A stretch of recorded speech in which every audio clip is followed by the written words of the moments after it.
wasana tentrem dodo hanggayuh pitana luhur dadiya tentrem lamun hangesti luhuring kagunan punika sesanti murwaning carita kinarya hamiwiti pagelaran wayang punika wayang pasemon wajib sembayang purwa tegese wiwitan sasmita purwaning lelakon ing jagat gelar ing dukunane Nabi Adam kelawan Ibu Hawa ingkang minangka lajaring jalma hamiwiti lelampahan ing Madyapada Sang Adam dinekta saking anasing patang perkara bumi geni banyu lan bayu wondene Ibu Hawa cinipta saking iga wekas mulya dajya jatuh krama gunung aning swarga luka anyar kara nyarengi Sang Adam lan Hawa karonce iblis ijajil ratuning panggoda sigra maeka srana wong kurdi Sang Andom asmara biya kelimur adhahar woh memala lemah kekalira kadhungaken ing Madyapada kinarya hamiwiti lajaring jaman sarta saning manungsa ing jagat raya inucap ingkang kinarya purwakaning carita nenggih ingkang kaengga hadi dasa purwa kanca prasetya eka sawiji dasa 10 purwa wiwitan hadi linuwih kanca prasetya kekebangan 5 perkara kang kinarya ninggalindra ing negaring Ngastina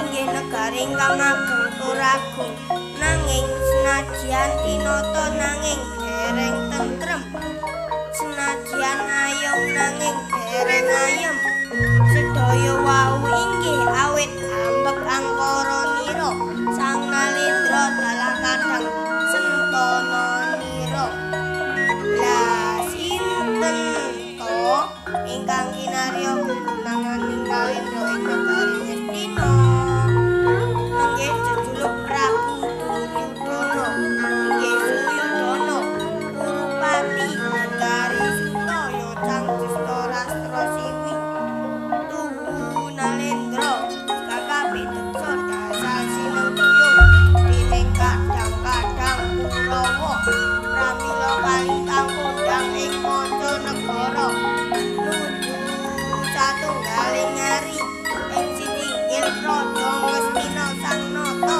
kepareng nimbali sang jangganing Praja Ngastina Sang Pandhita Durna liwah pate Sengkuni wis titilan tumata dening sami lenggah Sang Nata Prabu Duryudana tumuli ambabar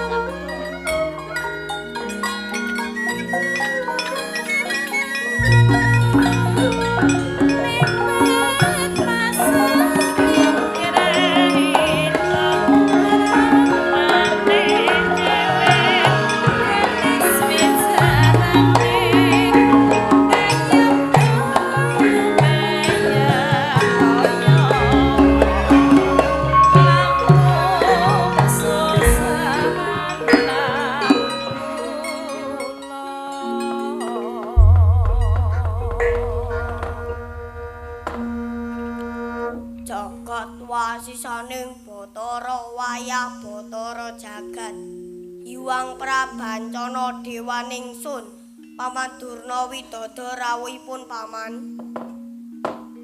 oh klonthok plekutuk lole lempret gantel buntute Mas Joglo oh nggih awit saking pangayomaning Gusti Wilujeng Swan kula puji astuti konja anak Prabu nggih Paman Durna kula tampi kendlo sami-sami Paman Sukuni Wilujeng prapta pakenira paman nuwun inggih anak Prabu awit saking pangestu paduka wilujeng sowan kula. Pangabekti kula mugi kunjuk nggih.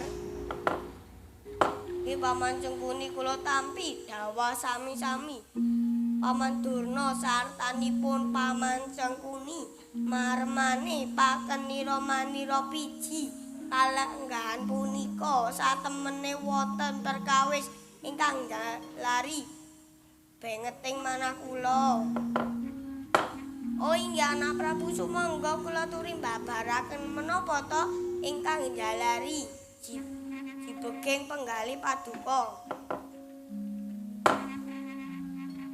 Ingkang bapa ugi sumadya nganglungaken jangga nilingaken karna nampi dawuh pangandikanipun paduka sinuwun. Inggih Paman ingkang jalari gempunging manah kula ing atasipun Gatotkaca lare wingi rikala triyari kapengker ingkang badhe nyuwun wangsul negari Ngastina menika badhe kula kekai salami-lami. Oh inggih anak Prabu sumangga kula turi mbabaraken menapa to ingkang jalari leres pangandika paduka nggih kula pramila sampun wonten paribasan sadumuk batuk tumrap lelabuh kalian katresnan nyari bumi tumrap lelabuh kalian Bantala Gatotkaca kedadipun unduraken. Nuwun sewu wani gondel yen ajeng ngunduraken Gatotkaca niku lajeng kepripun carane lan kira-kira sinten sing saged nandingi kridane Gatotkaca wakne. Leres pangandikanipun Paman Cengkuni lajeng sinten ingkang kuwawi nandingi kasudibyanipun Gatotkaca. Oh ampun kuatos nggih, kula sampun ngurung jago wiring kuning ingkang saged den andhelaken minangka senopati datan sanes inggih putra prunan padukapun Dursala. Si Dursala anakipun Dursasana napa wakne? Inggih disuni Dursala sampun sawetara suwi kula gembleng aji jaya kawijayan. Ampun kuwatir samangke mesti saged ngasoraken Gatotkaca. Menawi pranyata mekaten tumunten kula mundhut suwanipun Dursala. Sendika ngestaken dawuh sinuwun.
Sinuwun menika Dursala sampun kepareng sowan.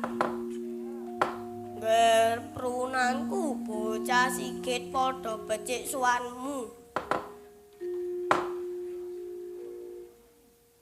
Nuwun inggih Wo Prabu, kepareng kula ngaturaken sungkeming pangabekti mugi konjuk. Ya nggih Dursala ndak tampa pangestuku tampanana. Kula pundi dadosa jimat Wo Prabu wonten dawuh menapa kepareng nimbali ingkang putra? Ana ingkang wani ngucap rasani bakal njabel negara Ngastina iki saka peperintahan ingsun. Tan liya ya mung cedhis Gatotkaca. Yen nyata kowe digdaya mara gage budhal menyang Kurukasitra lan nganti wadyabala secukupe. Sendika dawuh wa. Samangke Gatotkaca badhe kula sirnaken kepara sisan damel Pandhawa badhe kula tumpes. Bagus ger yen ngono dina iki sira sun wisuda minangka Setawati. Mara gage budhal menyang Kurukasitra lan nganti wadyabala secukupe. Sindika dawuh sinuwun. Paman Durna, Paman Cengkuni ampun diregake lampahe Dursala. Sendika dawuh anak Prabu. Ngestakaken dawuh sinuwun.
dasar kepara nyata Kakang Kartomarma. Ana ngendi Gatotkaca? Goleki Angger Gatotkaca apa bakal ngulungake negara Ngastina?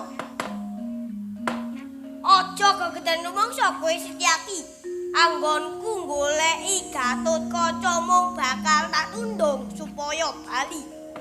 Aja nganti mbacutke anggone bakal njaluk negara Ngastina. Yen nganti ora gelem bali, lakon tak bondo tangane, pincung sikile kepara tak tugel gulune. Lawanan pangucapmu keto yen mung ngarep deter pasulayan ora usah goleki Angger Gatotkaca yen ora gelem ngulungake negara Ngastina. Setyaki Ayanana ora kena digawa becik kene marganing patimu. Sak gendhingmu tak kendangi.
kowe Gatotkaca.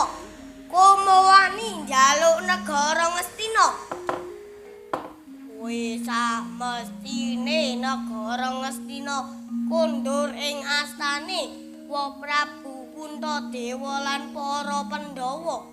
Mula Kakang Dursala aja pisan-pisan mepalangi kang dadi siji aku. Ora idep bakune aku kang adawan dening Wa Prabu Duryudana supaya ngondorake kowe sak ruangmu. Mula baliya wektu dina iki negara Ngastina ora bakal diparingake. Ora watak Gatotkaca bali kanthi wurunging sejiya.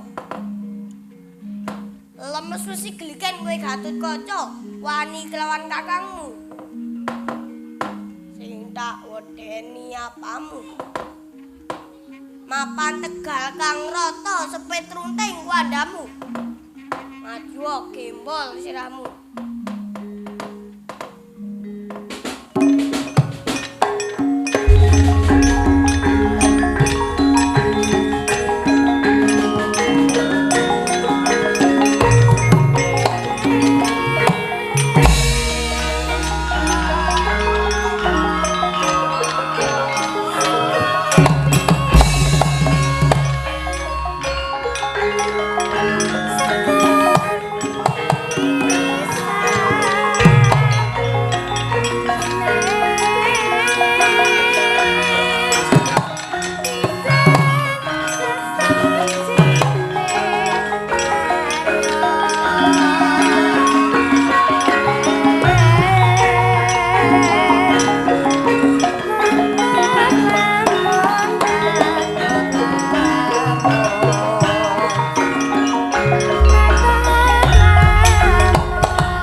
Raden Dursala kang kasoran yuda dening Sang Gatotkaca arsa madhekaji Candrawirayang ya anggayang jajanipun Sang Gatotkaca kadadak nglumpruk tanpa daya.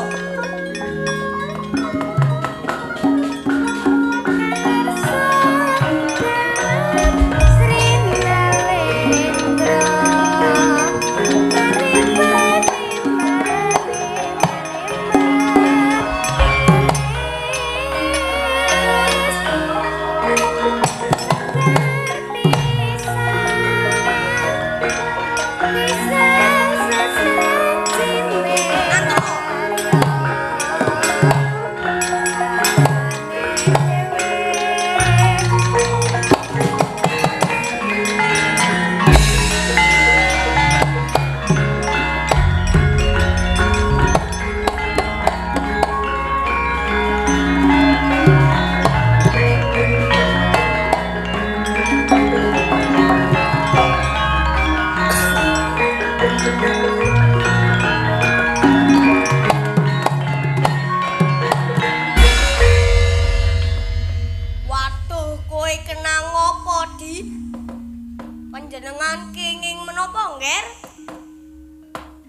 Katemben kewala dipun grayang jaja kula dening Kakang Dursala raosipun enter kados mawa bathok kados linolosan otot bayu kula Kangmas. Ya wis ayo tak kanthi bali ing ngamarta ngupaya usada. Boten Kangmas, kula boten badhe wangsul menawi dereng saged ngudi tuwuh lara wirang dhateng Kakang Dursala. Pramila wedal dinten menika kula pamit ngunduri payudhan sawetawis Kangmas.